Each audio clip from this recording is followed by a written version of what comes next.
હવે તમે ઘરે બેઠા તમારા રેશન કાર્ડમાં નામ સુધારી શકો છો। નમસ્કાર મિત્રો, હું છું નયન અને આજે આ વિડીયોમાં આપણે જોઈશું તમારા રેશન કાર્ડમાં નામ કઈ રીતે સુધારી શકો છો। અને એવું નથી કે તમારું સુધારી શકો, તમારા ફેમિલી મેમ્બરનું કોઈ પણ નામ સુધારી શકો છો, ખાલી એક પ્રૂફ આપીને તમારા રેશન કાર્ડમાં નામ સુધારી શકો છો।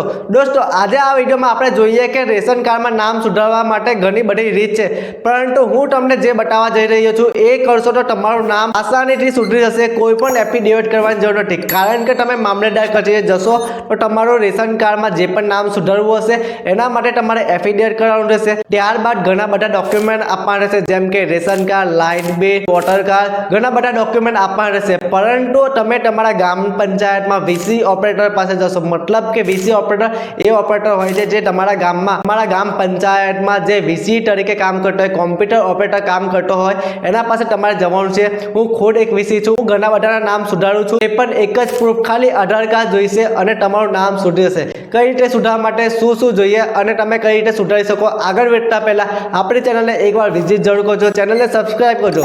દોસ્તો, નામ સુધારવા માટે તમારે ખાલી આધાર કાર્ડ લઈ જવાનું છે અને તમારું રેશન કાર્ડ લઈ જવાનું છે। ગામના વીસી ઓપરેટર એટલે ગામનો જે કોમ્પ્યુટર ઓપરેટર હોય એની પાસે જવાનું છે। એની પાસે ગવર્મેન્ટ આઈડી હોય છે, ગવર્મેન્ટ આઈડી થ્રુ તમારું નામ સુધારી આપશે। ડિજિટલ ગુજરાત પર જવાનું છે। ચાલો આપણે પીસીમાં જોઈએ કે તમારું નામ સુધારવા માટે તમારે એ ઓપરેટર પાસે શું પ્રોસેસ કરાવવાની છે।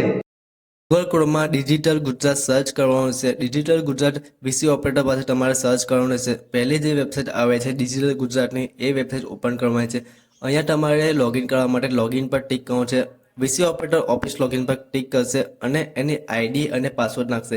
આઈડી અને પાસવર્ડ ખાલી કોમ્પ્યુટર ઓપરેટર પાસે હશે। તે કોમ્પ્યુટર ઓપરેટર અહીંયા વીસીની આઈડી અને પાસવર્ડ નાખીને લોગિન કરશે। લોગિન કર્યા બાદ કંઈક આ રીતે પેજ ઓપન જોવા મળશે। અહીંયા એપ્લિકેશન એન્ટ્રી કરવાની છે। એપ્લિકેશનમાં એન્ટ્રી કરાવતી વખતે ધ્યાન રાખવું કે રેશન કાર્ડમાં જે પણ નામ હશે એ પ્રમાણે તમારે એન્ટ્રી કરવાનું છે। એવું નથી કે હેડનું નામ તમે એન્ટ્રી કરાવી શકો છો। રેશન કાર્ડમાં જેટલા પણ સભ્યો હશે કોઈ એકનું નામ અહીંયા એન્ટ્રી કરાવવાનું રહેશે।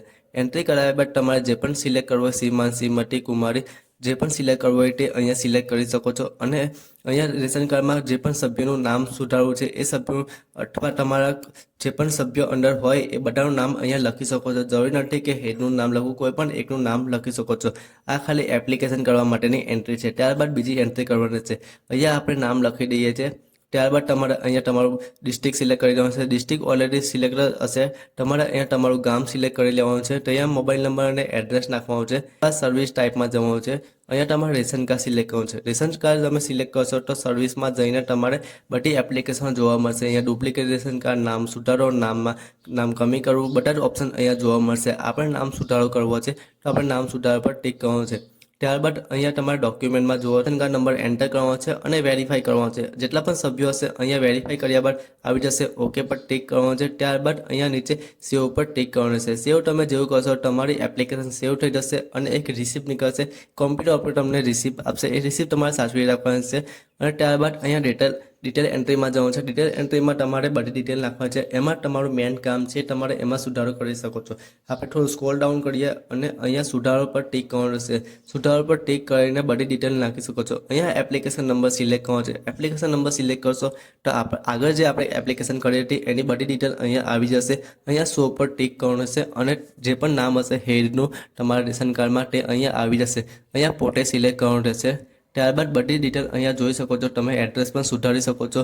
તમારે જે પણ અપડેટ કરાવવું છે, જે પણ સુધારો, બધી ડિટેલ અહીંયા જોવા મળશે। તમારે બધી ડિટેલ અહીંયા એન્ટર કરવાની છે અને સ્ટેપ બાય સ્ટેપ કરશો તો આગળ તમે પ્રોસેસ કરી શકો છો। જેમ કે મારે અહીંયા નામ સુધારવા માટે મારું પહેલું નામ સુધારવું છે તો અહીંયા સિલેક્ટ કરીશ અને હું અહીંયા ડિટેલ નાખીશ।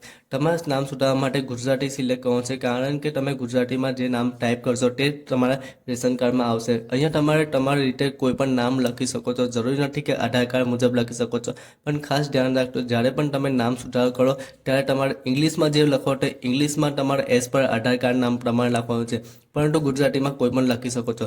ખાલી તમારે ઇંગ્લિશ લખતા વખતે તમારે ધ્યાન રાખવાનું છે, જે પણ આધાર કાર્ડમાં નામ છે એ પ્રમાણે નાખવાનું છે। અહીંયા નામ નાખી દઈએ છીએ જે પણ આધાર કાર્ડમાં છે એ રીતે નામ નાખી દઈએ છીએ. અહીંયા ડેટ ઓફ બર્થ નાખવાનું છે. ડેટ ઓફ બર્થમાં ખાલી તમારું આધાર કાર્ડમાં જે યર છે, વર્ષ છે, એ ખાલી નાખવાનું રહેશે.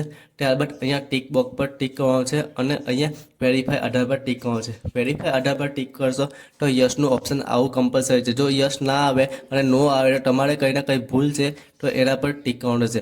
ત્યારબાદ અપડેટ પર ટિક કરવાનું છે. અપડેટ ડોક્યુમેન્ટમાં રેશન કાર્ડ અપલોડ કરવાનું છે. ખાલી રેશન કાર્ડ અપલોડ કરશો, મારો ડોક્યુમેન્ટ અપલોડ થઈ ગયો છે.